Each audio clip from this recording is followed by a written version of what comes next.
Good morning sir. Good morning. शिक्षण काय झालेलं आहे तुमचं वालं? माझं शिक्षण का 10वी पास आहे सर. मी 65% पडलेले आहे मला 10वीला. तुम्हाला आता सध्या तरी आम्ही nursery junior K G senior K जीच्या पोरांना शिकवायला लावू, जमेल ना तुम्हाला?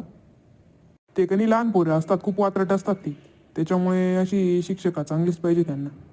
वातड?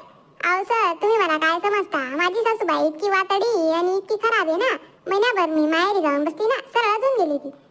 तरी अजून बाकीचे तिला जरा सरळ करा ना, बरोबर कर टाकसू मी अजून 15 दिवसात. अहो मॅडम, हे काय घर नाही आहे इथं, अशी सासूसारखी भांडण करून नाही चालणार तुम्हाला. लहान पोरांना थोडं प्रेमाने समजवावं लागतं. तुम्ही ते काहीच टेन्शन घेऊ नका सर, मी बरोबर कर टाकसू असली. तुम्हाला फक्त जॉबला लागू द्या. बरं ठीक आहे, उद्यापासून येऊन लागा तुम्ही. पण मी काय म्हणतो, ही थोडी आयराणी भाषा कमी बोलता येईल तर तेवढं कमी बोला तुम्ही. नाही हो सर, पोरांची तर बोलेल मी मराठी, पण मग आपल्या शिक्षिका आहेत ना, आपल्या गावातल्याच आहेत ना, त्यांच्याशी हाणे